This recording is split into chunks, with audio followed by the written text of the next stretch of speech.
At the foot of a heavily forested mountain sat a village with quaint homes, all nestled together. The mountain was tall, its peaks capped with snow. Year-round the villagers lived a peaceful life, farming and tending to their animals. They were content with the life they had made for themselves in this hidden corner of the world. But they rarely ventured into the thick forest which cradled the town. Lush with vegetation and crisscrossed by shining brooks and streams. The mountain was home to many animals. Despite their wildness, they never really bothered the people. It was as if the two had an unspoken pact, and each respected the other space. In this beautiful mountainside village, there was a very special girl. She lived with her parents and was known around town as Little Red. She had earned this nickname because of her favorite piece of clothing, a bright red cloak. She could often be seen running errands for her mother or visiting her friends dressed in the cloak that was just a bit too big for her. The cloak filled her with joy. She loved the rich, eye-catching color and the soft, comfortable material. The wool wrestled gently against her skin when she put it on, reminding her of her favorite stuffed bears and dolls. Often she'd run the sleeve against her cheek, feeling the softness caress her. This was a good cloak indeed, and Little Red felt protected in it. She was safe no matter where she went when autumn came around, and the snow-capped mountains became shrouded in even more snow. She'd put on the cloak and pull the hood over her head. It made her feel invisible, like a warrior who was just as fierce as she was comfortable. She would wander around the village and into the forest without the slightest inkling of fear, snug and warm in the red wool. She'd relished the feeling of the cool wind on her cheeks, while the cloak was very cozy. The reason Little Red loved it so much was because her beloved Granny had given it to her. Granny was her favorite person in the whole world. Every time she went to visit Granny, Little Red would get up at the crack of dawn, digging out her favorite brown basket. She'd run around the kitchen, filling it up with delicious treats her mother had made before she'd step a toe outside. On came her signature red cloak, and then she was all set to head over to Granny's house to spend the day with her Granny. Lived far away from the village. She had moved to an adorable cottage deep in the forest a few years ago, and was happy there. A lover of nature, she enjoyed the solitude that the forest offered her. Much to her pride, Granny had built the cottage herself, with some help from a local woodcutter. It was perfect for her. The outside was a cheerful pink with a bright, lively garden in front. The garden was full of Granny's favourite flowers. They were a way to welcome everyone to her home. There were lilacs and tulips, roses and daisies. Granny also grew herbs and medicinal plants, like witch hazel, turmeric, aloe and rosemary. The backyard of the little cottage was even better than the front. That was where Granny kept a big vegetable patch. She grew cauliflower, pumpkins, yellow and green squash, eggplant, and more. Not too far away from the cottage was a stream whose clear water was the best to drink. It trickled over its rocky stream bed, which wound through the forest. It nourished the area around it and filled the air with the soothing sound of running water. Granny would often sit in her backyard with her knitting in her lap, or with vegetables that needed to be prepared for cooking. She'd look out over her plants, listening to the birds singing in the trees around her. The stream burbled in the background. She frequently lost track of time while she was outside because she found it so relaxing. Granny tended to her vegetable patch with care, digging up the ground to keep it fertile and sowing seeds for new plants. Every day she would spend hours lovingly nurturing all the things growing around her house. Little Red loved spending time outside, with Granny looking at all the plants. They'd spend their afternoons chatting away, Granny teaching the girl about flowers and vegetables. It had been a few weeks since Little Red last went to Granny's house. Her mother had been baking all sorts of bread lately, and it was time for the girl to take them to Granny. Little Red couldn't wait to go. She woke up in the morning bursting with excitement. She wanted to head out into the forest as soon as she could. She thought about all the things she wanted to tell Granny and all the plants Granny would show her this time. She went into the kitchen soon after breakfast and found her mother packing her basket to go. As Little Red tottered into the room, her mother pulled the last loaf out of the oven. Then she wrapped it in crisp brown paper to keep it fresh. The kitchen smelled warm and toasty. It was a comforting, welcoming scent. Little Red closed her eyes and took a deep breath in, relishing the aroma of fresh homemade bread. The paper made a crunching sound as her mother worked it around the individual loaves. They were all different shapes and sizes. Some had toasted sesame seeds on them, while others were decorated with pieces of dried onion. A few of the loaves were multigrain and others wheat. As she watched her mother pack them, Little Red thought of the delicious soups her Granny made. This bread would go perfectly with a hearty soup. She thought if Granny had some ready, maybe she could stay for dinner after the bread was packed in the basket. Her mother tucked some sweet tea cakes in around it. They smelled wonderful, and Little Red imagined eating them this very evening. Maybe even in Granny's backyard. Her basket was lined with a red and white checkered cloth, and it was lovingly arranged with all the baked treats, with her basket of goodies ready to go. There was only one more thing to do: put on her red cloak. She slipped it on, gave her mother a big hug, and ran out the door. The basket dangled from her arm, swinging merrily as she skipped down the path that led into the woods. The edge of the forest was quite close to her home. She had taken the path through it many times before. It was rarely used, as many of the other villagers were wary of travelling into the forest, unsure of what they'd find. Little Red walked down the path looking at the tall trees she loved. There were spaces between them at the start, but they grew closer together as she went deeper into the woods. There were tall birch trees with dense bushes all around the path. Was dirt with soft grass lining the way. She felt the ground shift and crunch beneath her feet. She walked further up the mountain and the path rose.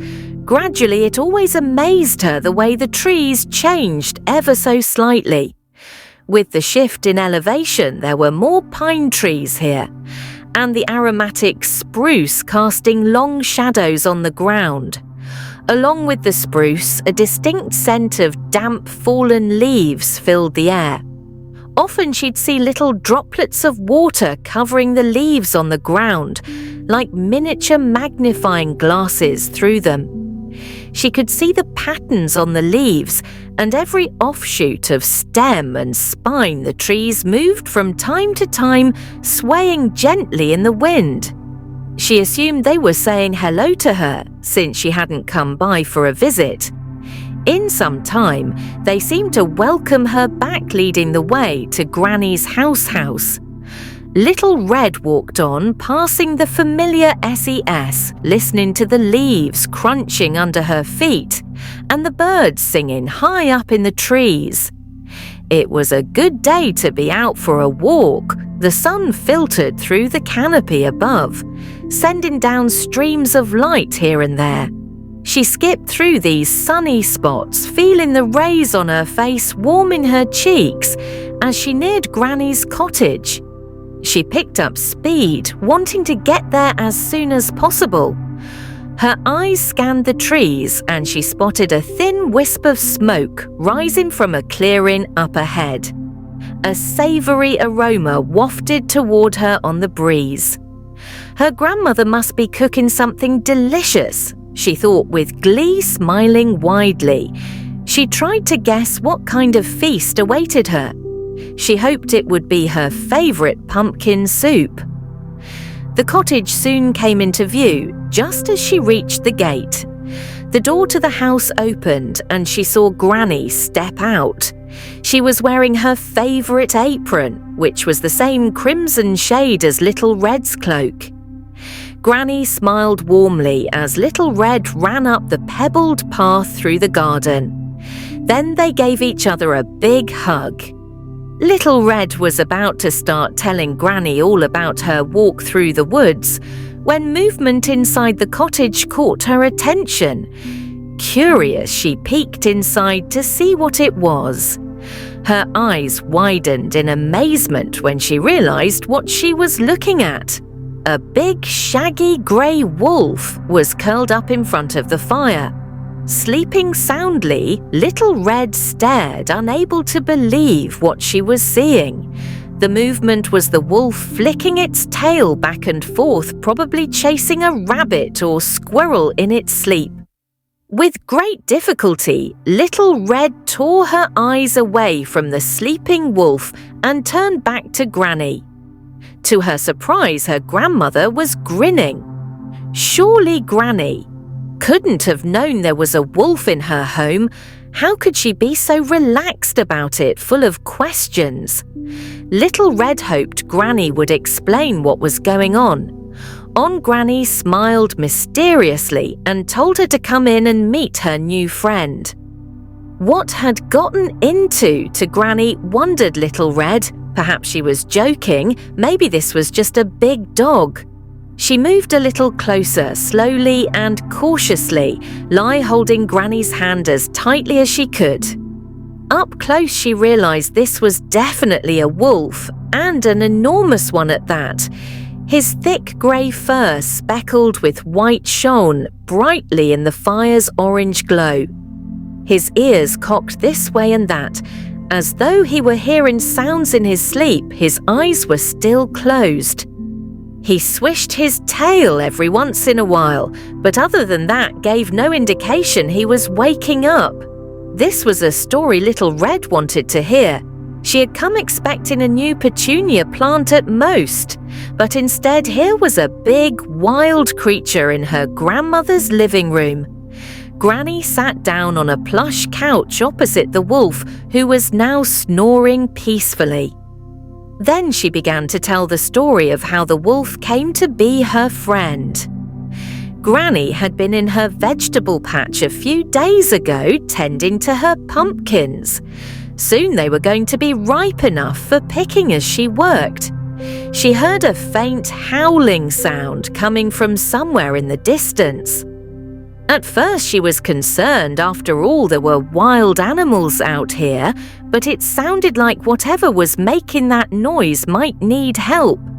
Making up her mind, she left her cottage to find the source of the howling.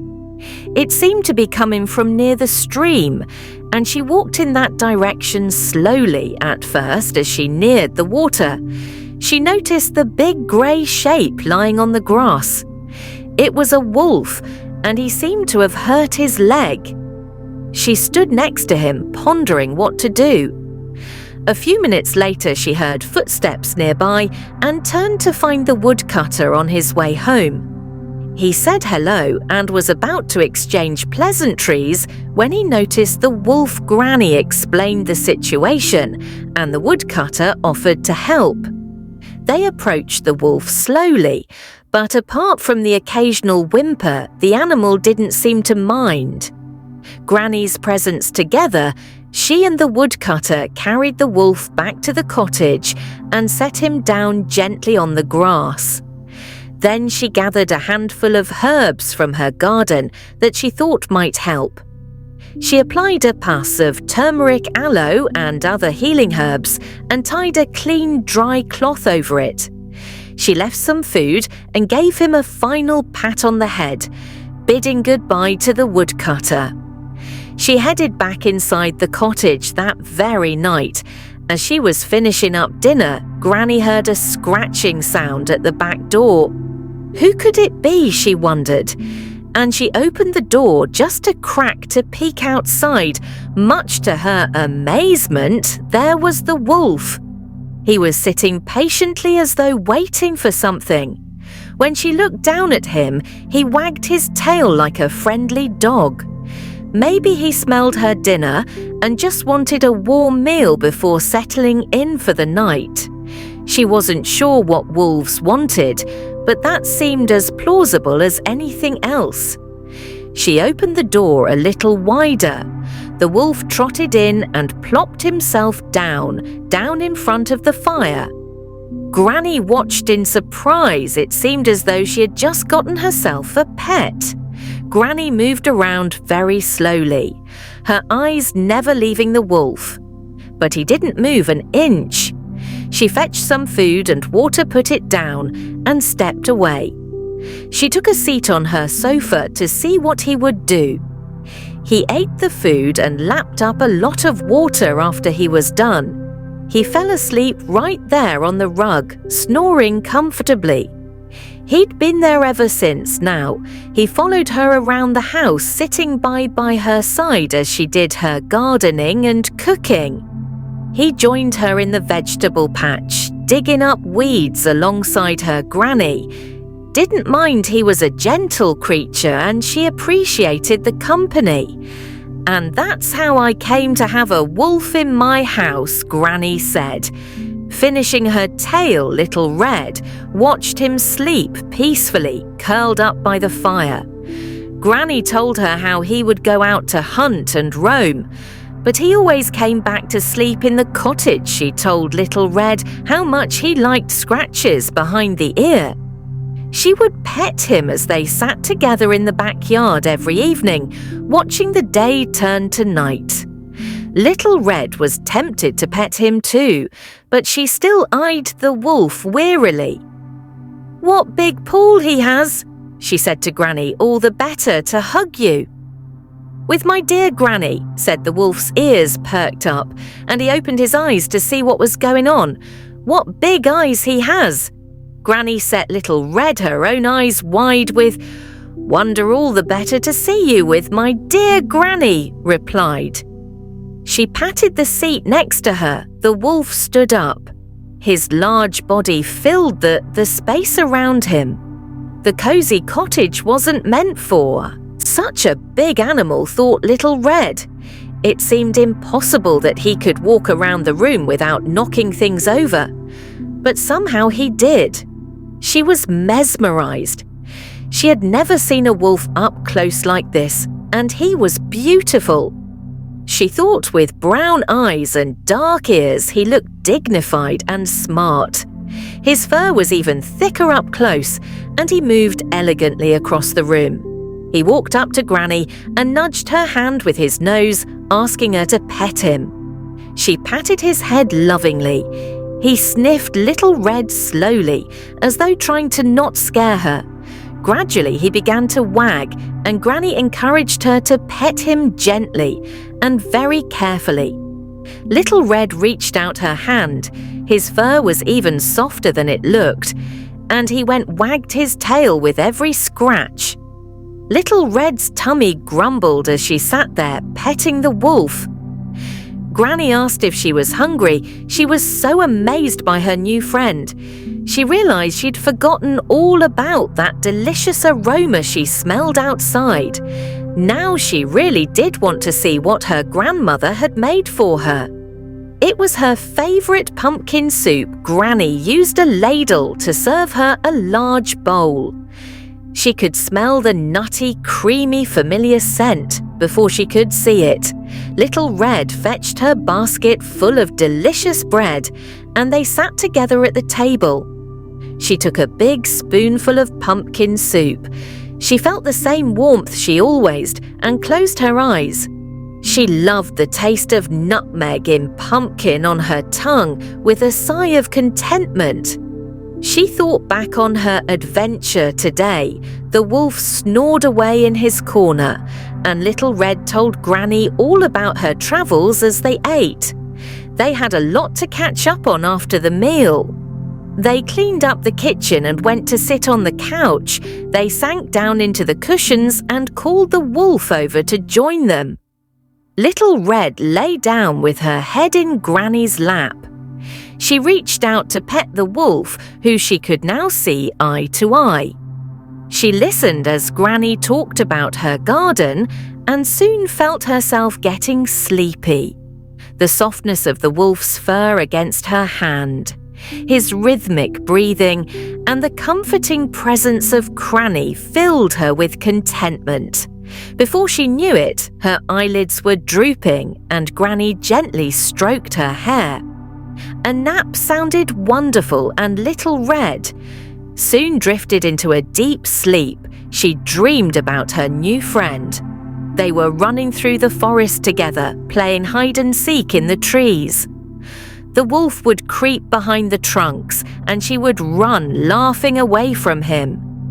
The great big wolf wagged his tail, and Little Red Riding Hood patted him on the head. It was a dream, seemed so perfect it was almost like a fairy tale. Good night.